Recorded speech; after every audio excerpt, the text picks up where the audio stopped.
memberikan kesempatan pada saya pribadi untuk sharing dan juga tentunya mendapat masukan dari senior-senior semua. Saya akan coba share screen ya, Cak ya.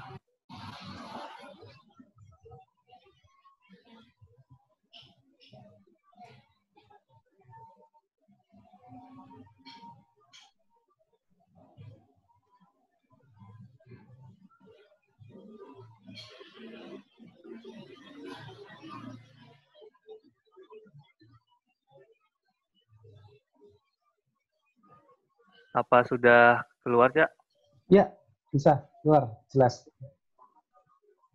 Nah, saya tadi sebenarnya apa itu nama slideshow, cuman nggak bisa keluar ya. Saya ulang lagi. Untuk entire screen-nya, oh ini, tuh nggak bisa. Bisa. Oh ini, Iya. oke, sudah. Iya. Oke. Assalamualaikum warahmatullahi wabarakatuh. Selamat sore, rekan-rekan sekalian.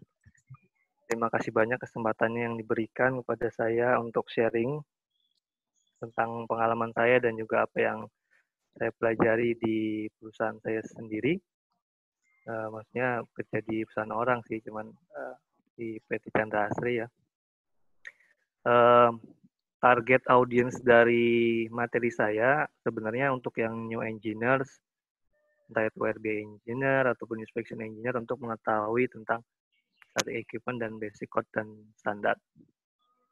Nah, sedikit sekilas bahwa ini adalah sebuah yang sudah dijelaskan Cak Wikan tadi, ini adalah sebuah program di weekly, mungkin bagi teman-teman yang baru join, dari Inspektor Metis Community tiap 2 mingguan kita ada sharing session.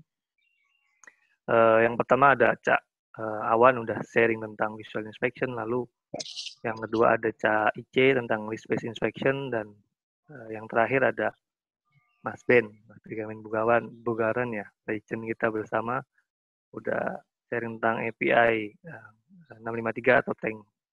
Nah, mengapa tema ini saya ambil? Karena mungkin semakin ke sana semakin detail pembahasannya, makanya saya coba sharing ke teman-teman dan juga tukar experience terkait static equipment dan basic code standar. Nah, ini profil saya. Kebetulan saya cukup update juga di LinkedIn, jadi bisa diakses itu. Saya sudah bekerja sekitar 8 tahun di Chandra Asri Petrochemical sebagai inspection dan corrosion engineer. Ya. Pengalaman yang berkesan, saya sudah sekitar 4 kali mengalami turnaround sebagai packet leader, dari mulai piping, furnace, tower, exchanger, dan yang lainnya. Lalu tahun 2016 sampai 2017 saya dikirim ke SCG Thailand, tahun di sana fokus untuk belajar tentang inspection dan join juga turnaround olefin di sana. Jadi di link profile saya juga ada beberapa project maupun root cause analysis yang saya mention secara brief. Jadi ada teman-teman yang kiranya mempunyai problem yang sama, kita bisa discuss offline. Nah, masuk ke agenda yang pertama. Jadi kebetulan saya akan membawakan 2 agenda, masing-masing 30 menit mungkin. Yang pertama static equipment, nanti akan menyusul basic code standard. Apa itu static equipment yang sebenarnya material engineers bakal in charge di sini. Static equipment adalah non-moving equipment yang digunakan untuk mensupport proses sistem, baik itu heat transfer, mungkin ada mass transfer, aeration, maupun distillation, dan reaktor. Nah, selain static equipment juga ada mungkin rotating equipment, ada electrical equipment, ada instrumentation, itu porsinya teknik yang lain. Nah, contohnya static equipment itu apa? Sebenarnya ada beberapa list, cuman saya highlight beberapa saja. Yang pertama heat exchanger, yang kedua vessel, ada beberapa jenis vessel, ada kolom, radiator, dan yang lain-lainnya. Ada fire heater, boiler, tank, HP tank, atau spherical tank, piping, dan pipeline. Ini sebenarnya masuk ke tentang statik juga. Nah, untuk yang di font biru ini saya ambil untuk sharing pada kesempatan kali ini dan beberapa gambar karena saya masukkan slide mostly semuanya gambar-gambar saja biar ada visual description-nya. Saya ambil dari beberapa buku, mainly dari 2 buku ini. Oke, masuk ke materi. Sebelum kita discuss tentang detail apa itu drum, exchanger, dan yang lainnya, kita coba discuss dulu atau sharing tentang proses flow diagram. Apa itu proses flow diagram? Ini adalah sebuah skematik flow ataupun proses yang terjadi di sebuah unit sistem. Nah, ini penting sekali bagi teman-teman RB engineers ataupun inspection engineers dalam nanti menentukan ada corrosion loop, adapun yang lainnya harus mengetahui hal ini dulu. Dan adapun saya ingin menjelaskan ini agar teman-teman yang engineers bisa tahu linkage atau korelasinya antar tiap equipment type. Bisa dilihat di sini ini tanda panah. Ini saya ngambil dari buku tadi ya. Ini proses flow diagram bukan punya kami, tapi kami ngambil sebuah sampel saja. Lalu ini sebuah stream masuk dari sini. Ini adalah gambar piping ya, simbol piping. Dia masuk ke sebuah bullet ini. Ini sebenarnya gambar dari heat exchanger. Nah, sebelum itu ada tikotnya ya, ada tag number bahasa kita. Ada E103 ini ada di sini. Apa itu? Benzene column preheater. Nah, di praktikal di lapangan kita menamai equipment itu dengan tag number. Kalau misalkan mungkin di tempat lain ada T itu buat tower, D itu buat drum, E itu buat exchanger, itu kita buat mempermudah komunikasi di lapangan saja. Awal dia masuk ke exchanger, ini ada tanda bulat sama tanda seperti apa nih, petir ini ya. Ini cell and tube. Nah, ini kita bahas apa itu cell and tube. Nah, ini masuk ke masih ke tube. Lalu dia didinginkan lagi. Ini ada CW, ini cooling water ya. Dia ada tag number E102, artinya condenser. Nah, dia setelah masuk ke sini lalu didinginkan lagi. Lalu dia masuk ke D101, knockout drum, knockout pot. Ini namanya vessel. Nah, di sini dia mengambil liquid phase-nya. Nah, di bawah kan liquid phase ya. Nanti kita jelaskan juga apa itu. Lalu ada hal yang sedikit spesial di sini. Ini ada bootleg atau boot shell ya. Nah, ini berarti stream ini mempunyai kandungan air. Nah, biasanya di lapangan kalau ada seperti ini hati-hati harus jadi point inspection juga. Dan RBI engineer juga perlu mengevaluasi perbedaan antara risk di sini dan di sini nantinya. Setelah itu masuk, nah ini berarti dia dipanaskan ya, lalu masuk ke kolom distilasi atau T101. Ini bensin kolom. Nah, dari T101 ini yang namanya kolom atau tower ya. Di kolom ini nanti ada istilah distilasi, kita juga sedikit sharing di situ. Bagian bawahnya dipanaskan oleh exchanger, lalu di atasnya ada sebuah kondenser. Lalu setelah dia jadi liquid, di liquid phase, masuk lagi ke tower untuk ada istilah reflux ya. Dan yang lainnya masuk sebagai produk, dikirim sebagai produk. Itu proses flow yang pertama. Kita coba lihat proses flow yang kedua. Ada 3 stream di sini. Yang pertama stream ini ada agak jelas nih, toluen. Dia masuk ke tangki. Nah, ini storage tank ya. T-code-nya TK101, toluen storage. Nah, ini udah dibahas sama Mas Ben juga tahun kemarin, jadi saya skip, nggak akan terlalu banyak discuss. Lalu ada hidrogen dan fuel gas. Nah, kita melihat dari mulai toluen ini. Nah, dia dipompa masuk ke heater, tapi sebelum itu ada exchanger. Nah, kita lihat E101. E101 di sini nggak ada ya. Nah, ada ini, preheater. Jadi dia juga sebelum masuk ke heater, dia di preheater dulu dengan exchanger. Nah, tadi yang saya jelaskan kalau ada tanda simbol bulat dan semacam ini, zigzag ini berarti tipe exchanger-nya adalah cell and tube. Dia toluene ini masuk ke tube, lalu dipanaskan di heater. Nah, kita nanti juga belajar apa itu heater secara basic ya. Di sini juga karena dia heater tentunya harus ada pembakaran, makanya di sini ada fuel gas untuk masuk ke hard burner atau burner yang di bawah. Setelah dia keluar, efluennya masuk ke reaktor, di reaktornya direaksikan sehingga menjadi produk.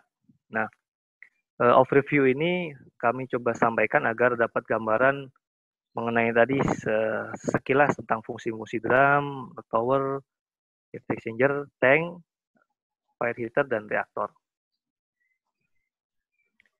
Nah, ini saya coba kasih real plan view. Kebetulan ini salah satu plan di Chandra Asri yang saya incas. Nah, ini heater sebagai contoh aja. Ini heater, kita punya dual, ini kita ethylene cracker. Jadi raw material kita nafta, mungkin dari refinery, kita ngambil dari jetty, kita cracking di sini. Kita punya 9 furnace, 8 dari licenser dari Amerika, 1 dari UK. Nah, lalu ini ada kolom nih, contoh-contoh kolom cukup tinggi. Jadi kalau teman-teman yang hobi panjat tebing dan jadi inspektor cukup mengakomodasi juga hobinya. Ini ada salah satu tower kita yang paling tinggi, kira-kira TL to TL-nya sekitar 90 meter ya, TL to TL-nya. Ini ada LP tank, ada beberapa unit drum, ada spherical tank, dan ada flare sebagai emergency system atau ketika startup juga kita pakai juga. Nah, ini view yang lain, ada tank farm, ini piping sistemnya, pipe rack-nya seperti apa. Nah, ini yang dijelasin Mas Ben, banyak sekali ini contoh view-nya. Oke, kita masuk ke distillation principle. Proses distilasi sebenarnya secara sekilas adalah memisahkan antara heavy komponen dan light komponen atau komponen yang ringan. Berdasarkan apa? Berdasarkan rantai karbonnya.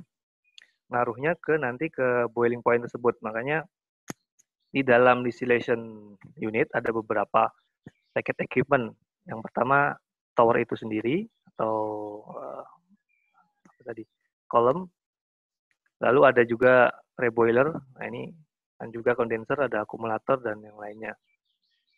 Jadi seperti yang kami jelaskan sebelumnya, nanti si reboiler ini memanaskan, artinya karena feed-nya itu campuran antara yang light dengan yang heavy, maka dibutuhkan panas untuk menguapkan. Artinya yang mudah vaporize, nanti yang punya boiling point-nya rendah dan mudah vaporize lalu ke atas. Gitu. Nah, ini jadi gas. Lalu yang memang dia sulit untuk divaporkan, dia akan menjadi bottom product. Nah, ini juga kita pakai nanti. Ya, setelah masuk ke atas, ini ada untuk distillation garam ada 2 part ya. Ada rectifying, ada stripping bahasanya. Untuk rectifying ini artinya dari reflux, ini bahasanya reflux yaitu top product, kita dinginkan atau kita liquidkan lagi. Lalu dimasukkan ke tower lagi sebagai reflux atau sebagai pemurni. Jadi dia fungsinya untuk memastikan tidak ada heavy komponen yang ke bawah ke atas. Karena di sini di distillate ini atau di produk ini ada speknya juga, harus berapa persen, 99% misalkan gas apa. Nah, itu kalau kita ada kemasukan heavy komponen, artinya tidak distillation prosesnya ada yang kurang baik gitu. Begitu juga di bawah ada istilah stripping, jangan sampai ada light komponen yang masuk ke bawah ke bottom product, makanya harus dipanaskan. Ini contoh di refinery, mungkin teman-teman di refinery udah familiar sekali. Bedanya top ini ada C1 sampai C4 karena dia kecil, boiling point-nya sampai minus. Yang bottom yang bawah ini ada yang kita panaskan berapapun dia masih tetap liquid, bahkan mungkin kalau di ambient temperatur dia jadi keras gitu ya. Nah, ini sekilas tentang internal part. Jadi mengapa kita perlu tahu internal part sebagai inspection? Kita nanti untuk mengetahui atau untuk mengenal apa-apa aja yang di dalam dan mana poin-poin yang kita perlu inspect atau kita perlu evaluasi. Nah, saya coba sebutkan beberapa yang highlight. Yang pertama ada demister. Nah, biasanya di vessel, baik itu drum ataupun tower, ada demister. Demister itu semacam kayak sebuah wire ya. Dia punya beberapa tipe, cuman yang common dia ada wire, lalu dia memastikan tidak ada droplet atau mist, semacam uap ke atas, karena di sini nanti diharapkan semuanya full gas, nggak ada mist gitu. Bahayanya apa, nanti bisa erosion ataupun yang lainnya, bisa menyebabkan pipingnya, atau di sini pasti ada elbow ya, elbownya akan leak dan kita bisa problem di plan tersebut.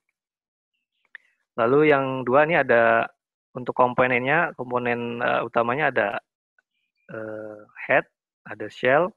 Ini untuk vessel secara keseluruhan, ada bottom head, ada top head, ada nozzle.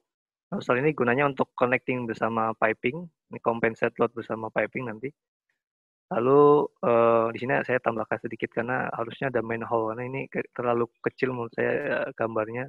Di bawah ini biasanya harusnya ada manhole buat masuk dari dalam. Nah, tipe-tipe ini internal part yang perlu kita ketahui sebenarnya untuk distillation ada dua. Ini kita juga sekilas. Ada packing, ini packing contoh. Packing ini random packing. Yang nomor 6 ini structure packing. Nah, yang ada lagi nomor 10 ini tray jenisnya. Memang di antara itu ada beberapa komponen yang kita perlu ketahui, ada liquid distributor. Nah, ini tipenya juga macam-macam. Ada juga nanti kita perlu tahu untuk menyangga si packing ini ada nomor 4 support plate. Nah, artinya dia menyangga atau menahan semua load atau weight dari si packing ini ya. Nah, ini juga jadi point inspection. Ketika offline, kita harus pastikan ngecek support plate ini. Ada clipnya di sini buat penyangganya. Lalu ada juga chimney tray nomor 9, dia semacam kolektor, cuman bentuknya agak spesial dan ada tray. Nah, sedikit sharing terkait internal part. Kenapa kita penting? Karena ada beberapa metode untuk mengevaluasi ketika online. Ada namanya gamma ray. Nah, gamma ray itu kita lakukan ketika ada problem di proses parameter, entah itu pressure-nya tinggi. Artinya pressure tinggi itu ada sesuatu yang flow-nya terhambat gitu. Nah, kita lakukan gamma ray, nanti ketahuan, oh di sini ada semacam gumpalan, berarti ini benar confirm packing, atau packingnya sudah jatuh semua. Misalkan yang di sini harusnya nggak ada packing tapi kelihatan banyak, nah itu di confirm bisa digambar ya. Makanya kita perlu tahu sedikit tentang internal part. Lalu during offline atau during turnaround, kita juga perlu memastikan planning terkait supporting needs seperti scaffolding, yang seperti yang tadi saya jelaskan sekilas. Ini kita harus cek, kalau kita nggak cek ada potensial untuk ambruk ya. Makanya kita harus koordinasi dengan maintenance team. Kita masuk dari manhole ini, kita bongkar ini, liquid distributor, lalu scaffoldingnya berapa tinggi. Nah, itu terkait duration nanti teknisnya seperti itu. Nah, ini kita ke tray. Tray ada 3 secara basic, ada shift tray. Shift tray itu contohnya yang di sini ya. Jadi dia perforated plate saja, dia plat terus dilubang-lubangkan. Lalu ada istilah bubble cap. Nah, dia punya kayak topi gitu. Dan ada valve tray. Nah, pemilihan ini adalah responsible dari chemical engineering atau process engineering. Tapi dari kita hanya aware bahwa bagian-bagian atau seperti apa yang kondisi yang bagus atau seperti apa yang sudah rusak. Nah, biasanya untuk valve tray ini banyak yang hilang. Nah, ini makanya ketika lihat, kita harus cek di dalam satu flat tray ini ada berapa sebenarnya. Jangan sampai ada hilang, kita tidak info ke tim maintenance. Nah, secara flow ini seperti ini, jadi masuk, terus lalu dia turun, jadi sekitar ini downcomer, area downcomer, dan vapornya itu terbentuk Dan antara light dan heavy component yang kami tadi infokan itu konteks sehingga masing-masing mendapat spek yang diinginkan dari mulai liquidnya ataupun gasnya. Di sini ini contoh yang distillation column yang kecil ya. Tapi kalau besar dia ada semacam mainway di sini. Kita untuk tray kita masuk dari atas ke bawah itu ada mainway, itu sangat sempit juga biasanya untuk akses orang gitu. Jadi main hall-nya mungkin di atas, kita masuk dari atas, kita turun nanti keluar dari sini. Atau nanti masuk lagi keluar dari sini dari bawah. Untuk memastikan inspection shell maupun bagian-bagian internal part kolomnya. Ada istilah downcomer di sini artinya dia flow-nya jatuh ke sini ya. Ini juga yang kami ingin rekomendasikan untuk carefully check. Karena biasanya di sini ada beberapa, karena dia droplet ataupun concentration dari chemical, khususnya kalau tower tersebut ada konten air. Nah ini perlu hati-hati juga. Ini internal part yang packing, jenis packing. Ada dua secara tipe, ada random packing, ada structure packing. Nah ini di sini ada gambar-gambarnya. Ini packing, random packing, lalu nomor 2, structure packing seperti ini. Dia tetap harus ada support kit atau support plate-nya. Nah ini yang harus kita concern untuk cek juga. Random packing ada beberapa jenis, saya cuman capture contoh aja 2. Yang pertama ring P atau pour ring ya. Kalau ring E itu saya lupa apa panjangannya. Nah ini kita gunakan. Packing ini sangat bagus untuk contracting antar fluid. Jadi mostly hampir semua tower dia ada packingnya. Dan biasanya untuk satu tower itu kombinasi ada packing di atas atau di bawah aja tray kayak tadi yang kami tunjukkan. Ada juga satu packing, ini seat packing, ini gauss packing agak advance ya, agak advance ininya teknologinya. Nah untuk packing sendiri agak banyak ininya, part-part lainnya ada packing support yang tadi kami sampaikan.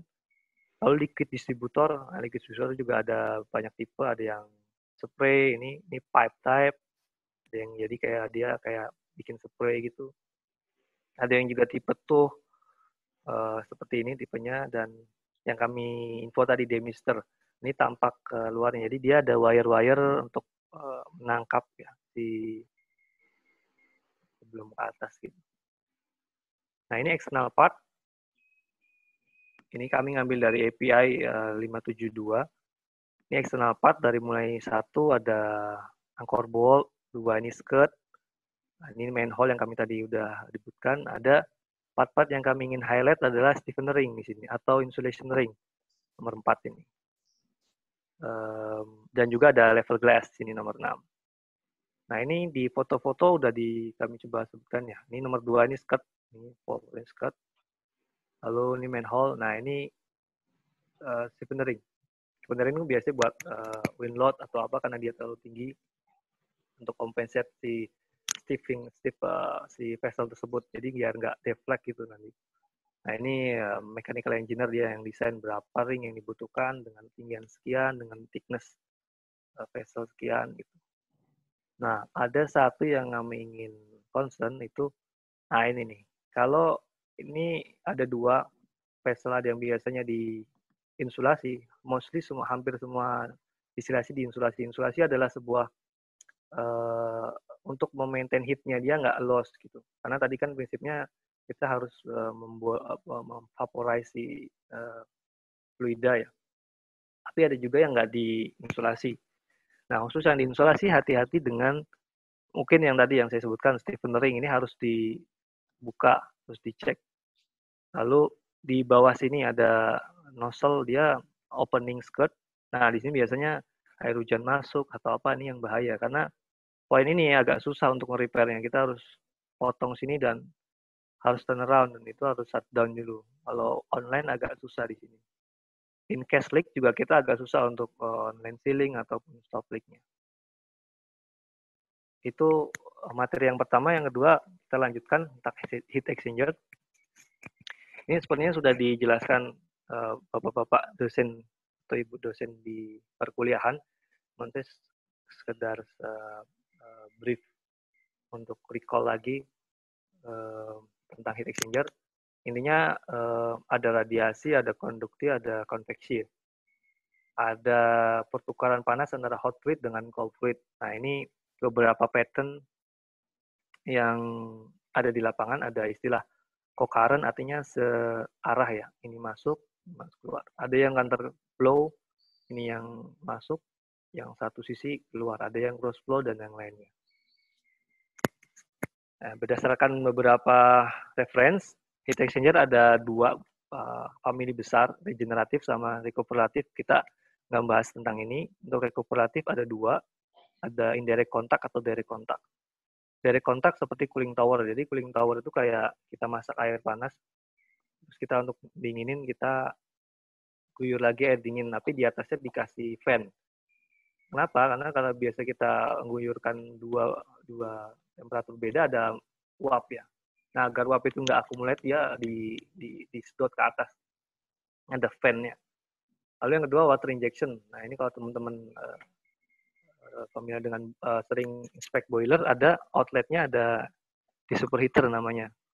Karena untuk memaintain temperaturnya dia, walaupun outletnya itu kita butuhkan panas, tapi temperaturnya dijaga dari water injection ini. Kalau ketinggian, diinjek air. Kalau kekurangan, injek airnya agak maintain. Nah, ini direct contact.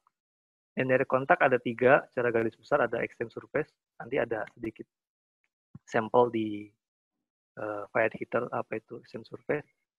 Lalu plate. Nah, plate and frame ini kayak ini bongkar pasang bahasanya. Ini ada plate, lalu kita ada beberapa tie rod, lalu kita compacting. Nah, fluidnya masuk dari satu sisi, bertukar dengan satu sisi yang lain. Ini agak bagus, ini bagus efisiensinya. Lalu untuk tubular ada cell and tube. Nah, kita akan membahas banyak tentang cell and tube nanti. Ada spiral, ini seperti obat nyamuk ya. Jadi dia ada 2 stream, bertukar karor satu antar dengan yang lain. Lalu ada double pipe, jadi bayangkan aja 2 pipa disambung secara seperti ini. Yang satu sisi masuk hot fluid, satu sisi masuk cold fluid. Nah, ini kami kutip dari ASME untuk yang simpel dulu. Jadi kita akan discuss lebih tentang cell and tube. Cell and tube type dibagi secara general dibagi 3, ada U-tube, ada floating tube, ada fixed tube. Apa maksudnya fixed tube? Fixed tube itu si 5 atau tube seatnya itu dia nempel dengan shell. Ini shell ya, nomor 8. Shell. Sebenarnya saya coba jelasin dulu, ini bagian shell.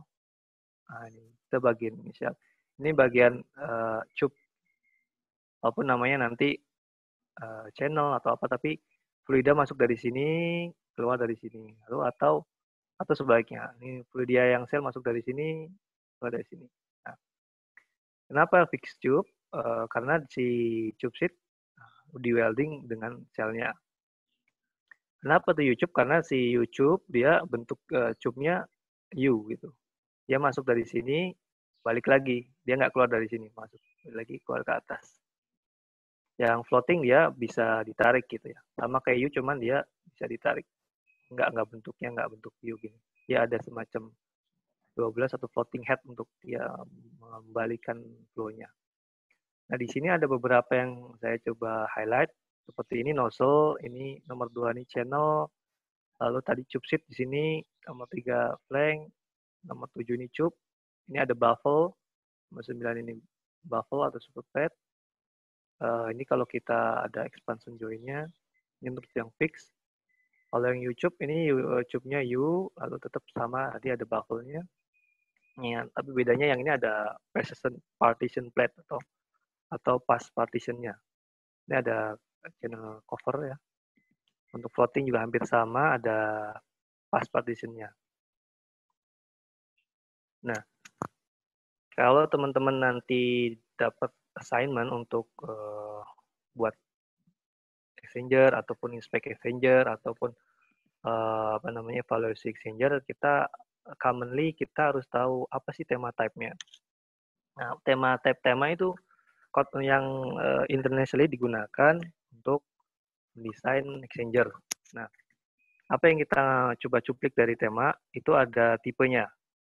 Nah, tipe-tipenya berdasarkan dari front end, stationary head type, cell type, dan rear end. Nah, ini saya coba marking merah biar memudahkan pemahaman. Ini cocokkan ke merah sini, kuning ke tengah, hijau ke sini. Nah, ini AES, ada BM dan CFU. Ini adalah ini channel and removable cover. E itu adalah one pass cell, jadi dia masuk keluar lagi. Lalu S, kita lihat dia berarti floating head. Ini dia floating. Nah, ada catatan kecil lagi. Floating ini berarti si cup bundle. Nah, ini satu keseluruhan ini kita namanya cup bundle. Cup bundle-nya bisa ditarik. Nah, kenapa? Karena in case kita punya service yang kotor di cell side, yang tadi kami jelaskan, cell side itu di sini ya, masuk sini. Itu kita bisa ekstrak, kita bisa cleaning, kita bisa bersihkan. Nah, makanya kalau kita punya stream yang kotor dan harus masuk ke cell side, kita harus pilih si floating. Lalu BM ini B bonnet integral cover, E itu tupas, M pick tube. Begitu juga dengan CFU. Nah, ini penting kenapa? Karena nanti skenario inspeksinya akan berbeda. Kalau memang bisa ditarik, seperti apa. Nah, ini tentunya yang di YouTube kita juga harus cek yang bagian sini dan yang lain-lainnya. Jadi ketika teman-teman lihat HE, yang pertama harus dicek apa tema type-nya AS, kita langsung cocokkan dengan gambar yang ini. Nah, ini kami coba tampilkan beberapa bevel type. Nah, jadi ini bevel type ini alirannya fluida, ada yang bentuknya segmental, jadi dia kayak gini, naik ke atas, turun lagi, naik ke atas, turun lagi tuh. Nah, ini segmental, ini kayak ke atas, sini masuk gitu ya. Lalu ada yang strip bevel, jadi dia split, masuk lagi, split, masuk lagi. Ada yang juga yang donat. Nah, ini tim proses yang dia nanti, atau mechanical engineer yang punya simulation messenger, kapan kita pakai bevel yang ini. Nah, apa sih gunanya baffle? Baffle ini untuk sebagai dudukannya si cup agar tidak vibration. Kalau cupnya cukup panjang, ini kalau tidak disupport, ini juga bisa vibration atau crack nanti.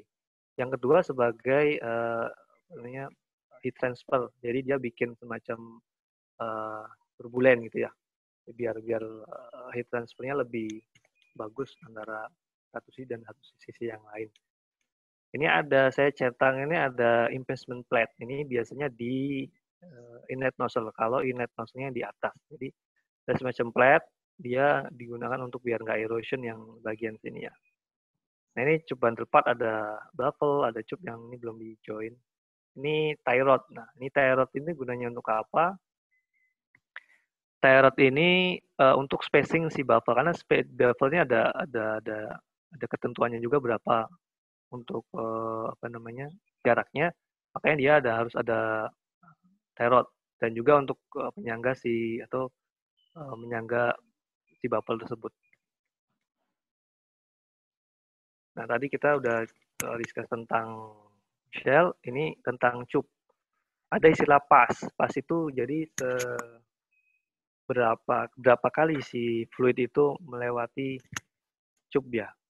Ini ada satu, ini kita coba bayangkan, satu ini masuk dari bawah, lalu alirannya menuju ke dalam paper ya, ke dalam presentasi ini, lalu muncul kedua, muncul dibelokan kedua, lalu keluar ke atas. Begitu juga yang lain, 1, 2, 3, 4. Nah, ini makanya perlu ada partition plate. Nah, ini masuk kadang nozzle dari sini, set. Nah, ini dia dibelokkan dari sana, nanti masuk lagi kemana. Nih, ini juga pas partitionnya. Ini cup secara keseluruhan, cup sheet secara keseluruhan. Ini kami coba tampilkan cup rolling. Jadi ada expand cup. Nanti kita jelaskan join cup ke cup sheet. Nah, ini bundle ekstraktor. Jadi ketika dia YouTube ataupun floating, kita bisa buka untuk cleaning. Nah, ini kami tampilkan tipe cup to cup sheet join type. Mengapa penting? Karena ini mengaruh dengan inspection juga nanti. Apa kita menggunakan NDT apa ataupun yang lainnya. Kayak ini contoh yang A ini dia cuman expand saja ya. Dia ada yang B ada expand ada groove-nya ini kecil-kecil di groove. Nah, tadi yang kami sebelumnya ditampilkan ada rolling gitu. Lalu yang C ada setelah di groove ada di seal well. Dia fillet gitu ya. Untuk memastikan nggak ada yang leak dari ini cell side, ini tube side. Jadi nggak ada yang pass through ke sini, shoot ke atas. Ada juga yang dia di strength weld, jadi dia di bevel lagi sedikit, lalu di welding gitu. Nah ini expand joint, ini nggak ada weldingan, ini weld joint. Nah kenapa penting? Karena biasanya weld joint kita perlu penetran ya 100% ataupun beberapa sampel saja tergantung kebutuhan dan itu ada kita temukan crack ataupun rounded indication lainnya. Ini tube pattern untuk shell ada istilah triangular, ada square. Triangular itu digunakan untuk yang goods heat transfer. Ini arah aliran di shell ya, dari tampak sini misalkan dari sini. So kalau misalkan rectangular gini, kalau square dia langsung lurus saja. Nah untuk triangular dia bagus untuk heat transfer, tapi kita jangan pakai atau jangan gunakan pattern ini untuk fluid cell side yang kotor karena agak sulit dibersihkan. Untuk square itu biasanya buat yang tadi floating tube, U-tube biasanya pakai square karena memudahkan untuk cleaning. Nah itu dua distillation dan exchanger sudah. Kita lanjut ke boiler. Boiler seperti yang mungkin juga Bapak dosen sudah jelaskan, intinya masak air. Nah, masak air dengan panas tertentu sehingga dia menjadi uap. Nah, ada dua tipe boiler, ada water tube, ada fire tube. Nah, fire tube ini biasanya kapasitasnya kecil ya, karena apinya masuk ke dalam tube. Ini kayak exchanger tadi. Apinya masuk dalam tube, dia combustion gasnya ke atas, lalu dari air tadi jadi steam. Ini kapasitasnya biasanya kecil. Lalu nanti kita agak diskusi tentang water tube saja. Nah, untuk water tube ini kalau ini dipakai di oil and gas atau petrochemical industry karena produksinya cukup besar. Nah, ada beberapa komponen dari boiler, yaitu yang pertama ini steam drum, yang di atas itu steam drum, lalu ada mud drum atau water drum. Ada istilah untuk tube juga, ada downcomer, ada riser. Ini karena dia dapat panas dari sini, radiasi dari burner, dia di si water menghasilkan uap ya, dan diakumulasi nanti di si steam drum. Nah, steam drum ini biasanya ada internal part-nya itu, semacam kayak demister juga, cuman dia agak sedikit kompleks juga. Intinya memastikan agar yang keluar ini benar-benar steam gitu. Nah, ini komponen yang lain ada economizer secara kompartemen, ada dua kompartemen besar ya, ada economizer, ada furnace. Economizer itu dia memanfaatkan panas dari flue gas. Flue gas itu udara panas sisa pembakaran dari burner dialirkan ke stack. Nah ini stack keluar. Jadi dia flownya gini masuk stack. Nah agar efisiennya itu bagus, makanya dibuat economizer. Nah, jadi heatnya diambil lagi oleh economizer sebelum masuk ke steam drum. Ini di steam drum dipanaskan juga masuk ke water drum dan akhirnya jadi steam. Nah, ini gambar kami ambil dari 573 tentang water boiler tube atau furnace zone ya. Tentunya dengan furnace zone ini ada burner hole, ada refractory nomor 2. Nah, refractory itu untuk apa? Gunanya tadi untuk insulation panas agar tidak keluar, agar efisiensi kita bagus. Jangan sampai kita memproduce heat, tapi heatnya loss terus dan akhirnya burnernya kita butuh banyak fuel, kita butuh banyak udara dan lain-lainnya. Fuel otomatis ngaruh ke cost juga nantinya. Hanya refaktor ini cukup penting. Lalu ada casing plate ini untuk melindungi refaktor ini. Jadi ada manhole, steam drum, ada juga water drum, dan ini kami tambahkan sedikit nih manhole untuk furnace zone. Jadi kita untuk inspect. Ini tampak depannya ya, seperti ini. Kami juga highlight sekilas tentang boiler gas burner. Jadi dia biasanya untuk boiler gas burner yang bahan bakarnya gas, dia semacam kayak gini bentuknya. Nanti ada impeller atau seal-nya ya untuk memastikan arah api itu ke arah sini ya. Lalu ada juga igniter untuk nyala kali pertama, ada juga damper atau kalau kita bilang air register, karena pembakaran ini kita nggak cukup hanya gas doang, tapi kita juga butuh O2, makanya ada damper ini untuk mengatur berapa persen rasio antara fuel dan O2-nya. Nah, ini fired heater sebenarnya sama kayak boiler, cuman yang kita bakar sekarang bukan air. Ada air juga mungkin di beberapa part, cuman concernnya adalah hidrokarbon. Atau kita panaskan hidrokarbon ataupun karbon beberapa produk yang lain. Ada dua tipe yang biasa digunakan. Ada horizontal tube, jadi tube-nya dia tidur gitu. Ini kita lihat dari tampak depannya, tidur. Nah, lalu ada vertical tube, ada yang berdiri. Nah, kebetulan di kita, kami pengalaman untuk yang banyak di vertical tube. Kalau yang horizontal, kita belum pernah cek gitu, belum pernah experience untuk cek.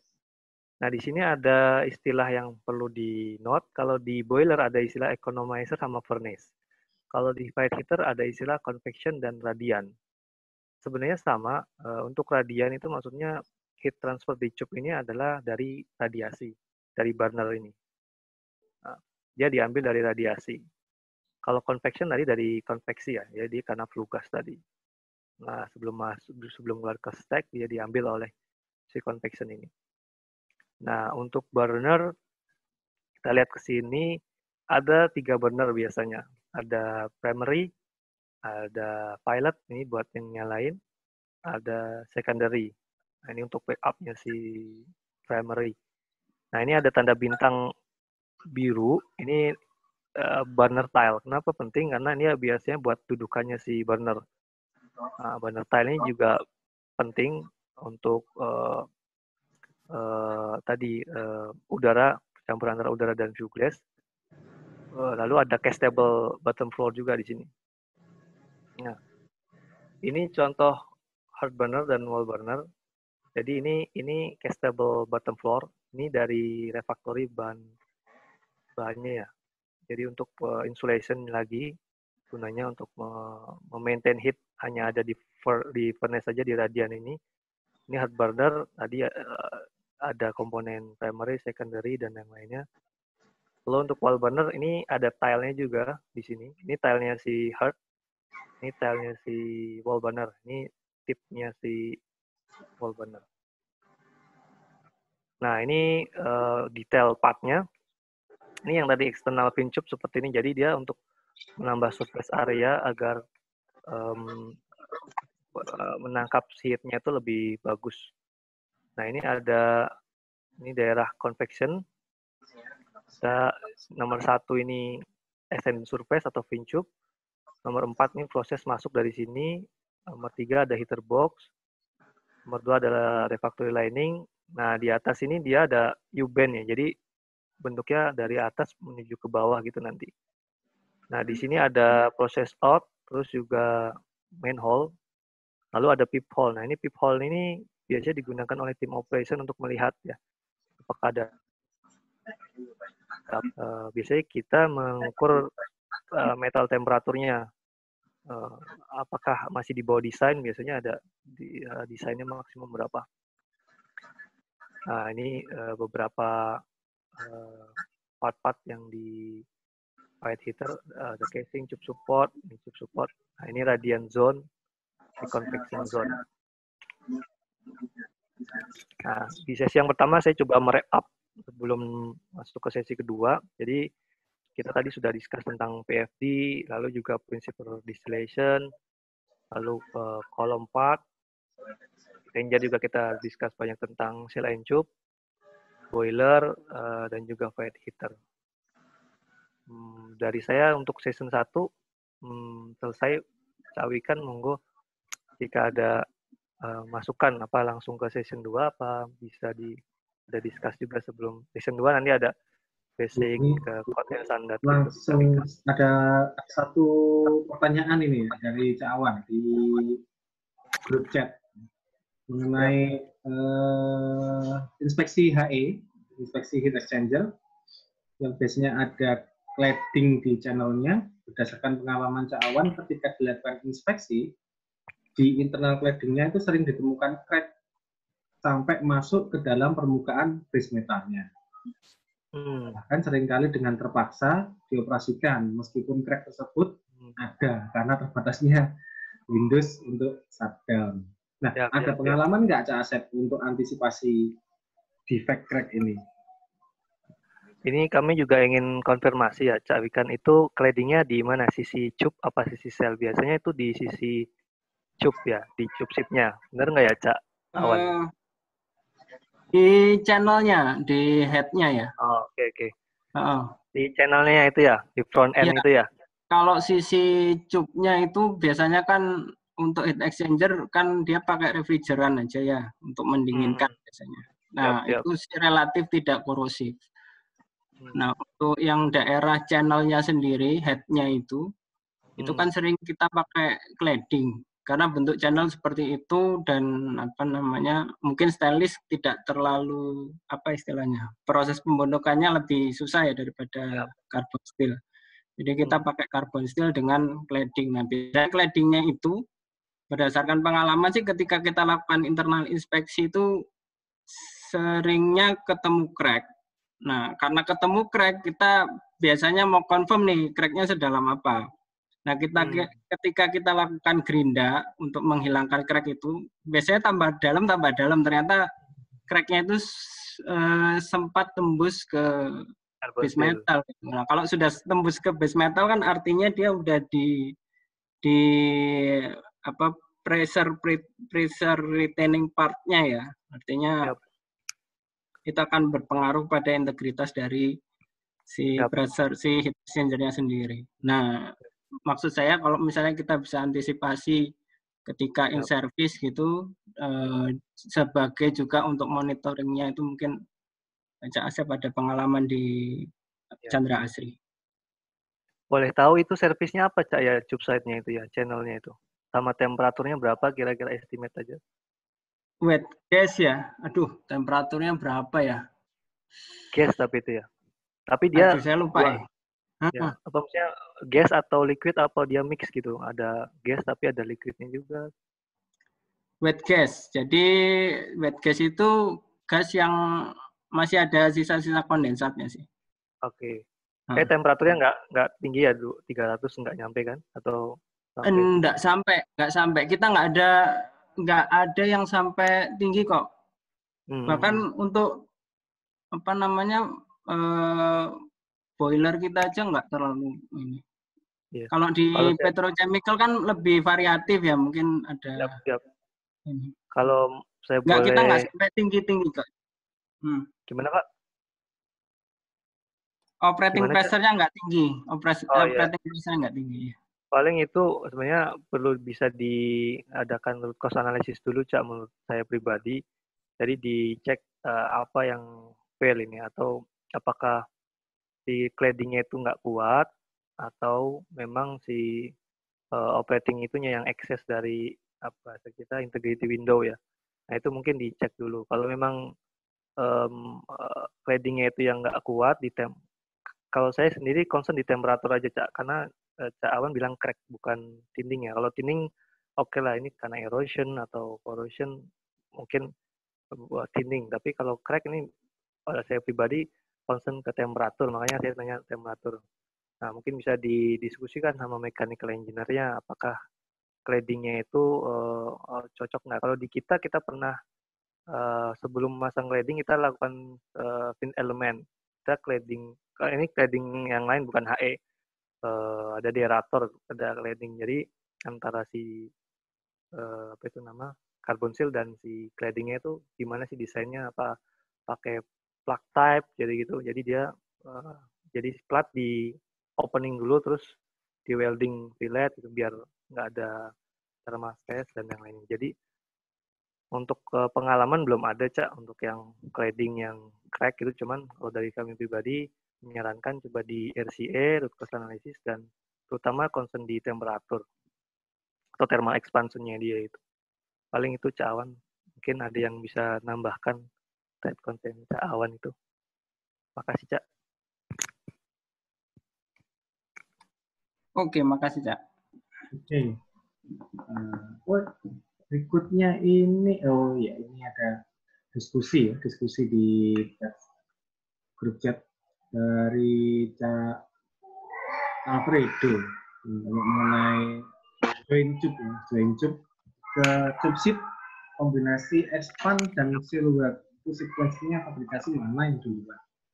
Kemudian ada Luhur yang menanggapi bahwa kalau di fabrikator biasanya di expand gitu ya. Tanyanya Pak Cak Alfredo tadi yang duluan ya Cak ya? Mana yang duluan gitu ya? Atau iya, betul, gimana Cak. tadi? Ya. Mau tanya mengenai join tube to tube sheet kombinasi expand dan silhouette. Sequence fabrikasinya mana duluan ya?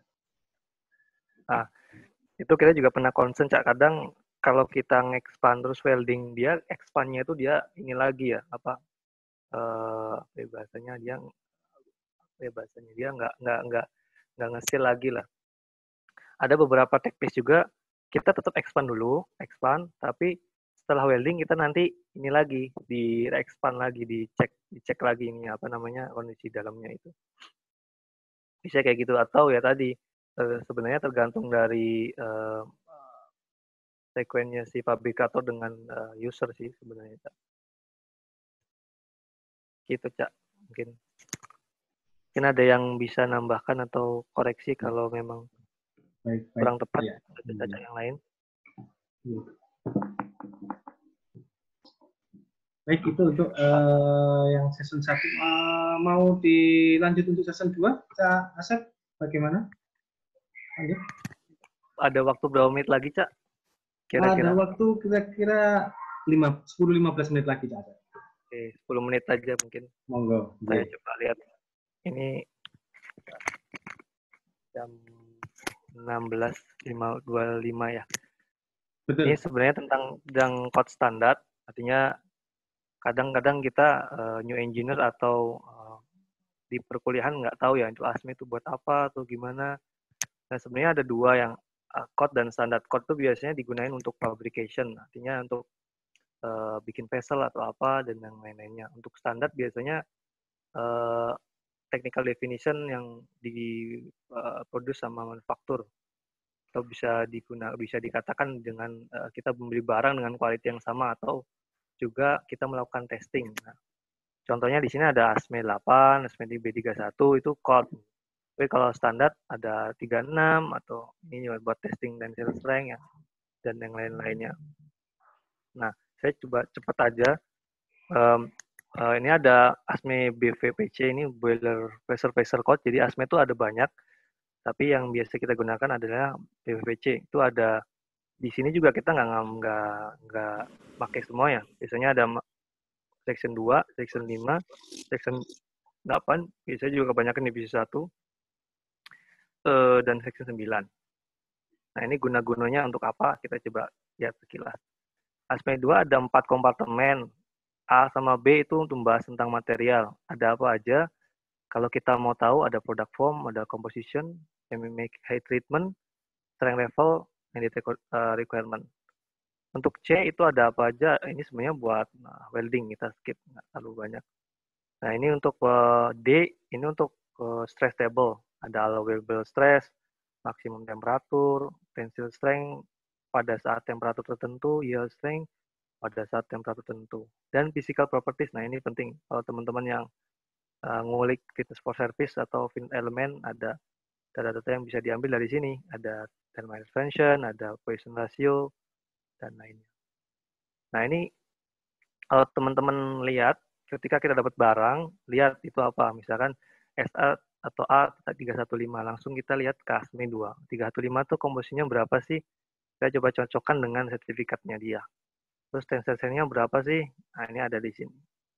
Nah, terus kadang kita di-challenge sama bos. Nah, ini kita ada konten temperatur. Sekarang itu ada di aplikasinya di vessel ataupun di furnace. Kita temperaturnya melebihi desain. Sebenarnya berapa sih yang sebenarnya masih boleh. Nah, ini kita juga bisa ngambil, atau teman-teman sekalian mau mendesain material ini tuh maksimum temperaturnya berapa, ada di ASME 2 juga. Caranya sekilas harus tahu speknya dulu, grade-nya apa, kalau bisa ONS-nya juga apa, nanti dicek di line number berapa sih, misalkan 24 ini. Nah, di page setelahnya ada maksimum temporal limit 24, itu dijelaskan tensile strength berapa, yield strength berapa, lalu maksimum temperatur as per code. Ini code yang ada section 1, section 3, ASME divisi 1, ASME 8 divisi 1, ASME berapa nih, 12. Nah, ini berarti untuk kalau kita ini terkait vessel, berarti material ini maksimum kita pakai 816. Lalu ASME 5, ini NDT secara keseluruhan ada 2 section, section A sama B. Ini metode-metodenya isinya ini aja, written prosedur harus gimana, tekniknya apa, calibrationnya apa. Nah, ini tabel yang harus kita cek ya. Kalau teman-teman dapat prosedur dari third party atau inspection company, kita cek pakai tabel ini. Mana yang esensial, mana yang non-esensial. Kalau esensial nggak sama dengan aktual atau barang yang akan digunakan atau tools yang digunakan, kita harus minta bikin prosedur lagi, level 3 tanda tangan lagi. Ada juga terkait kalibrasi nih, kayak misalkan MT, ingat-ingat untuk AC itu 4,5 kilo, jadi harus dites. Jangan sampai kita bawa toolsnya kurang sensitif gitu ya. Ini juga tentang UT, lihat di sini ada calibration block harus gimana. Saya concern tentang piping, karena biasanya ada company-company yang nggak pakai kurvatur dia calibration blocknya. Ini juga harus di-concern, dilihat di prosedurnya. Nah, lalu ASME 8 divisi 1 ini untuk gimana caranya membuat vessel. Ada 3 subsection, ada A, general, B, requirement terkait dengan method join-nya, ada welding, ada forging, ada bracing. C itu terkait material, ada carbon steel, ada UH itu high alloy ya, stainless, dan yang lainnya. Nah, ini section A itu biasanya tentang general ya, jadi nggak ngaruh tentang materialnya apa, jadi gimana cara bikin vessel dengan pressure tertentu, diameter tertentu, tebalnya berapa, ada di sini. Terus hydrotest ada di sini, pneumatic test ada di sini, gimana caranya.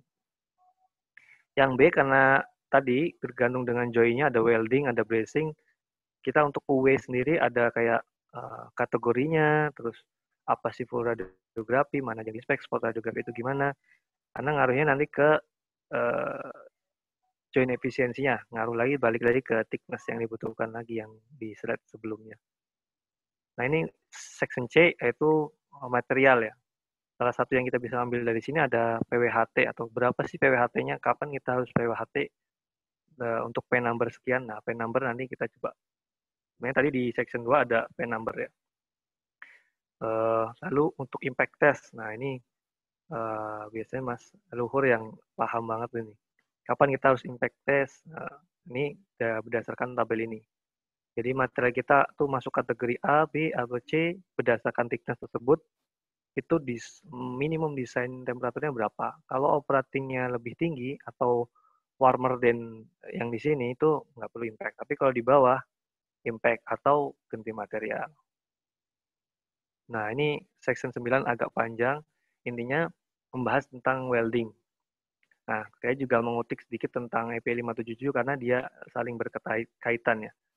Dia ada QW sama QG sama QW general dengan welding. Nah, weldingnya ada yang untuk prosedur qualification. Jadi artikel 2 ini khusus ngomong WPS ya.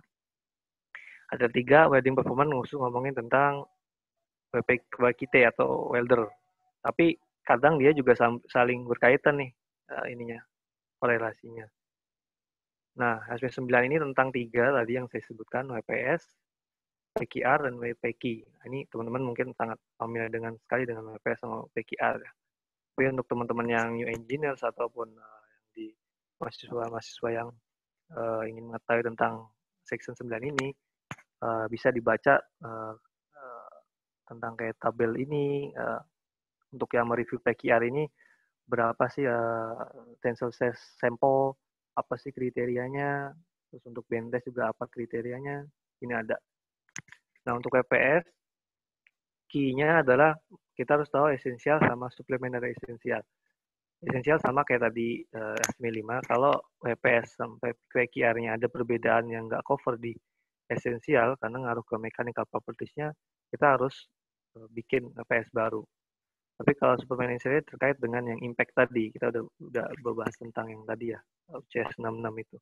Kalau memang di CS66 si barang itu masuk impact, kriteria impact, dan ternyata ada problem atau tidak sama di suplemen dari esensial, harus bikin lagi. Ini untuk WKT, ada pipe diameter untuk, jadi ini mengatur tentang welder tuh bisa mengelas sampai cover rate apa gitu, kualifikasinya gimana. Jadi kayak kita lah SIM A, SIM B, itu ya. Ini ada yang terkait dengan diameter, ini ada limit-limitnya di section 3. Part 3 ya, QW3 ini di section 9. Nah, di 577 kita bisa belajar, dapat ambil atau mencuplik tentang limitation atau batas ya, maksimum hardness.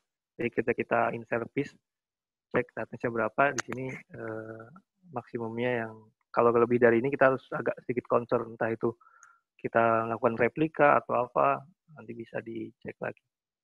Nah, untuk belajar mereview WPS ada di 577 Annex C.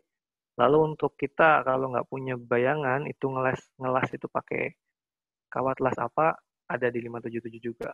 Kalau substrate-nya apa, karbosin ketemu nikel, karbosin ketemu ini, ada di sini semua. P31 mostly bicara tentang piping ya, bagaimana memfabrikat piping. Sama kayak exercise 8 tadi, cuman agak bicara concern tentang piping. Lalu API juga banyak beberapa yang tentang desain, jadi teman-teman yang ingin tertarik dengan desain, ini ada di sini listnya. Ada refractory juga. Nah, ini ada calculation heater of tube thickness, nih biasanya digunakan buat fire heater. Nah, ini ada code yang untuk post construction dan inspection dan repair. Ada API. Nah, teman-teman beruntung sekali ada senior-senior yang udah certified ya.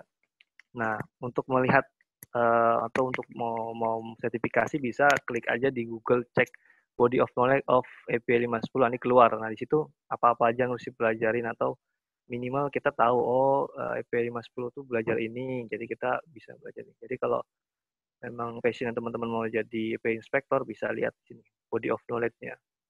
Kalau ada fitness for service, ini agak complicated juga. Ini digunakan ketika ada beberapa problem yang di luar common acceptance kriteria, ini bisa pakai fitness for service. Ada juga pakai ini B31G.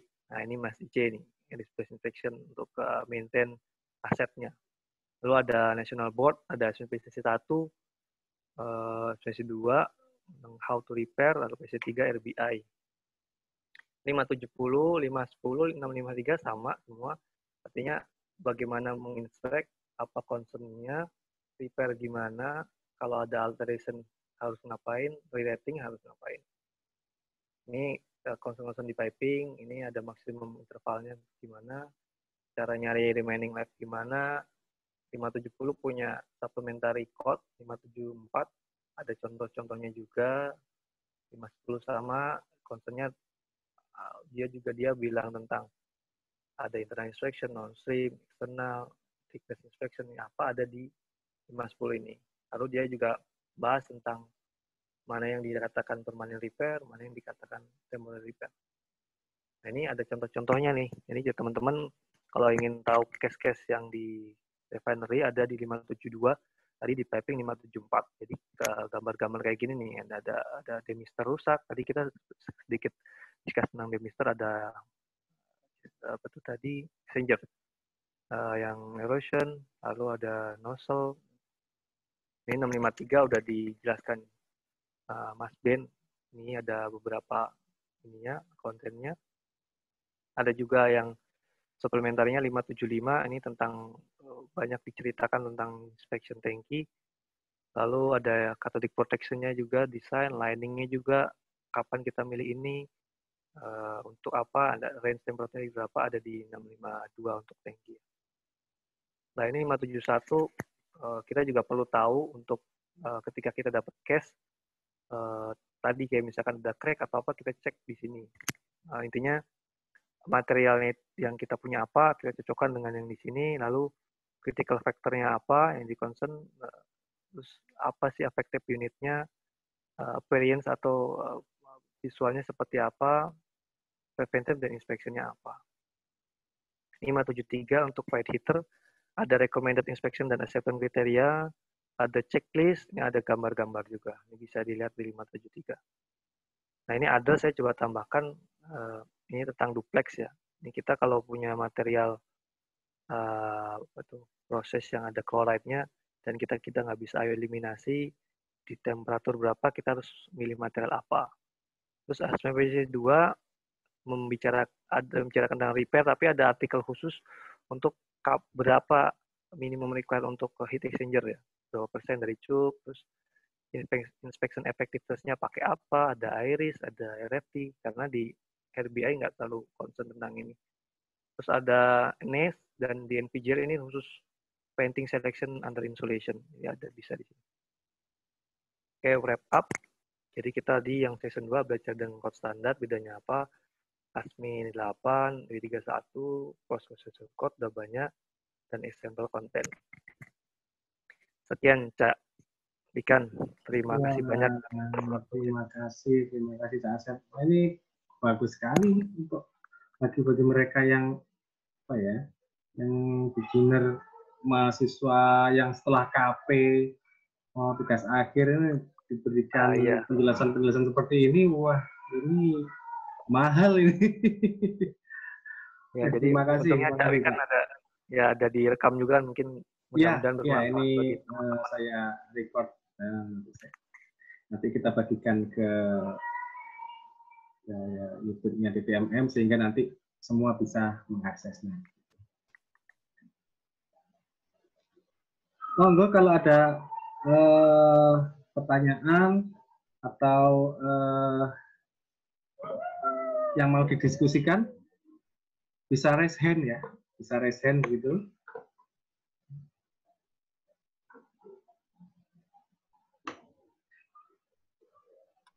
Cak Wikan. Ye, kawan. Tanya ke Cak Asep ini. Iya. Kalau spherical tank pakai code apa ya? Kita nggak ada spherical tank sih. Tapi tadi kan kayaknya petrochemical ada tuh di Chandra Asri. Saya kebetulan belum pernah cek ininya, cuman dia biasanya menurut senior saya dia pakai ASME 8 divisi 2, Cak, karena pressure-nya besar kan ya. Makanya dia pakai ASME 8. Kategorinya sebenarnya pressure vessel ya. Bukan ke tangki, Cak. Yang untuk spherical tank yang bola itu ya. Iya. Spherical tank LNG, badak ya, Mas? Badak punya ini ya, spherical tank. Iya, badak. Refinery depan RU5 itu ada sih sebenarnya. RU5 ya. Mungkin teman-teman dari Pertamina, dari Badak bisa berbagi untuk code dari spherical tank.